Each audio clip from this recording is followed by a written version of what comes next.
क्या पाकिस्तानी जनरल आसिम मुनीर की वर्दी उतर गई?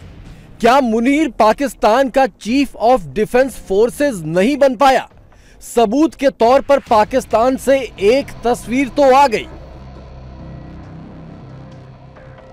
Picture I general Asim Munir की और वो सेवल, जी बिल्कुल सेवल कपड़ों में थे, कोट वगैरह पहना हुआ है।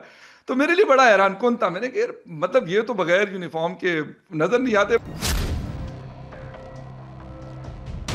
क्या शरीफ ने मुनीर का गेम सचमुच बिगाड़ दिया? अब ताल्लुकात में बिगाड़ तो बहरहाल पैदा हो चुका है। नोटिफिकेशन कब होता है, किस तरह होता है, हो तो जाना ही है, लेकिन देखें क्या होता है। ये वो शख्स है, ये अपनी उसके लिए हर काम कर सकता है। सारे प्रूफ आप दिन रात देख तो रहे हैं कि क्या कुछ करवा दिया इसने। पाकिस्तान में मुनीर की ताकत घटने लगी।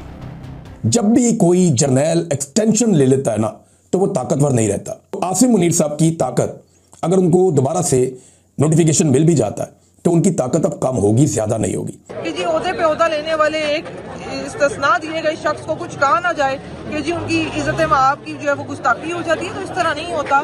जुल्म का सबसे बड़ा मसला ये है कि एक हद के बाद वो बगावत को जन्म देता है और बगावत आपके दरवाजे पे है, अगर ये देखना चाहे तो। पाकिस्तान से एक वीडियो आया है तो आर्टिफिशियल इंटेलिजेंस यानी AI वीडियो, लेकिन पाकिस्तान की मौजूदा हकीकत के बहुत करीब है। पहले ये वीडियो देखिए।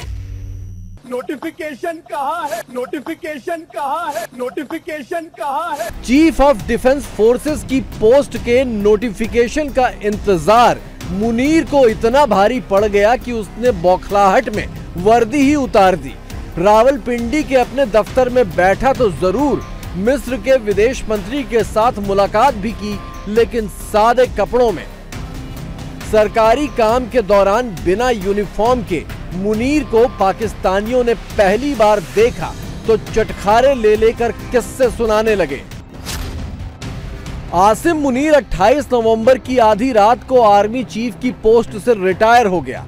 28 नवंबर से 2 दिसंबर तक ना तो बतौर आर्मी चीफ उसका एक्सटेंशन हुआ, ना ही CDF की नई पोस्ट मिली। मुनीर को बिना वर्दी का जनरल बनाकर रखा गया।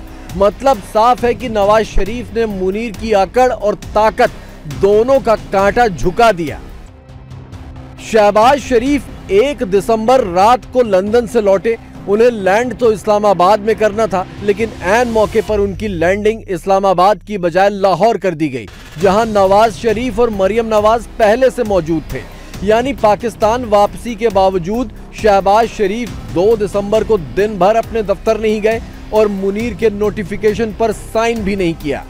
कहा जा रहा है कि नवाज शरीफ ने ये सब अचानक नहीं किया, बल्कि मुनीर के साथ जो गेम करना है वो उन्होंने बहुत पहले तय कर लिया था। अगस्त महीने में नवाज शरीफ के लाहौर वाले घर में एक सीक्रेट मीटिंग हुई थी। मीटिंग में शहबाज, मरियम और 1-2 करीबी लोग मौजूद थे। इस मीटिंग का मकसद मुनीर के रिटायरमेंट पर रणनीति बनाना था। मीटिंग में शहबाज को नवाज शरीफ ने खास हिदायत देते हुए कहा था कि मुनीर को एक्सटेंशन मत देना, भले ही उसे तख्ता पलट करने दो और शहीद कहला जाओ। नवाज शरीफ ने पैगाम भिजवा दिया है या कह दिया है शहबाज शरीफ को और मरियम को कि इस आदमी को इसकी जो अगले 2 साल होने हैं वो आपने उसकी समरी डिफेंस मिनिस्ट्री से मूव नहीं करवानी और आपने उस समरी पे साइन नहीं करना। शहबाज शरीफ और मरियम नवाज शरीफ को कह रहे हैं कि हमने ये करना है, अगर हमने नहीं किया ये वैसे भी बैठ जाएगा और चूंकि हमने नहीं किया होगा साइन, इसका समरी अप्रूवल नहीं करेंगे तो ये हमारे ऊपर बहुत सख्ती करेगा, नजला करेगा।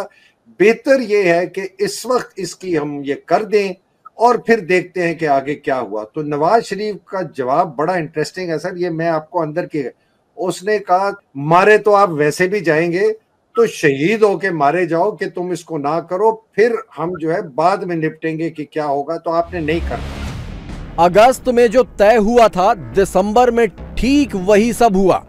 मजे की बात देखिए, लाहौर में भाई नवाज से सलाह मशवरे के बाद शहबाज शरीफ इस्लामाबाद भी पहुंचे, कुछ सरकारी बैठकें भी की, लेकिन मुनीर के नोटिफिकेशन से दूर भागते रहे और मुनीर के चेले बहाने पर बहाने बनाते रहे। कौन सा नोटिफिकेशन? अच्छा, इनको थोड़े दिन जरा करने दें, मेरी बात सुने।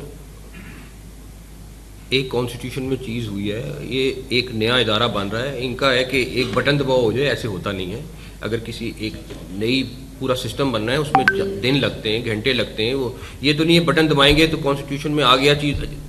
हमारी कॉन्स्टिट्यूशनल अदालत है, अभी उनके जजेस के लिए अदालत, घर, सब कुछ एक पूरा सिस्टम बनना है। ये कहते हैं नहीं कि चीफ का भी ऐसे करे, उनको अच्छा है, उनको जो चंद एक लोगों की दिहाड़ी लगी हुई है लगी रहने हैं। रावलपिंडी की अडियाला जेल पहुंचने के कुल 5 रास्ते हैं। मुनीर ने 5 के 5 रास्ते मंगलवार को बंद करवा दिए ताकि इमरान की फौज अडियाला पहुंचकर बड़ा बवाल न कर दे। इमरान के पठान इस्लामाबाद हाईकोर्ट में ही अटके रह गए और आखिरकार मुनीर को माहौल ठंडा करने के लिए इमरान की एक बहन को जेल में मुलाकात की इजाजत देनी ही पड़ी। मुनीर ट्रंप को बलोचिस्तान और खैबर पख्तूनख्वा बेचकर आया था, ईरान भी बेचकर आया था और नोबल का झुनझुना भी जमकर बजाकर आया था, सिर्फ इस उम्मीद में कि उसकी तमाम हसरतों पर ट्रंप मुहर लगा देंगे। लेकिन नवाज शरीफ ने ना जाने कौन सी चाल चली कि सारे जुगाड़ बिठा लेने के बावजूद मुनीर चकर घिन्नी बन गया। नवाज और शहबाज ने यह तो पूरे पाकिस्तान को जता ही दिया कि जनरल मुनीर कितना भी बड़ा 30 मार खां बन जाए, उसे भी झुकाया और नचाया जा सकता है। लिहाजा जनरल मुनीर अब वो मुनीर नहीं रहेगा जिसके खिलाफ मुंह खोलने की किसी की हैसियत नहीं थी। अब लोग मुंह भी खोलेंगे, वीडियो भी बनाएंगे और बहुत जल्द जूते भी उतारेंगे। हमारे लिए तो मार्शल लॉ 3 सालों से चल रहा है, हम तो चाहते हैं कि डिक्लेयर करके लगा दें।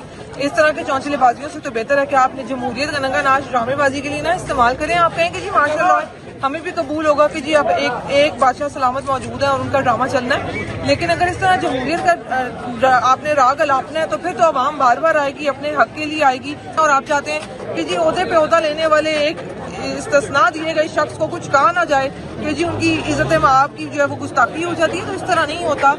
तो अवाम ने भी ठान ली हुई है। जुल्म का सबसे बड़ा मसला यह है कि एक हद के बाद वो बगावत को जन्म देता है और बगावत आपके दरवाजे पे है अगर ये देखना चाहे तो। लेकिन मुझे लगता है कि ये सिर्फ बातों के लिए इन्होंने तमाशा लगाया हुआ है। ये खुद मुल्क दुश्मन है, ये खुद मुल्क तोड़ना चाहते हैं और इल्जाम ये लगाते हैं उस निहत्ती अवाम पे।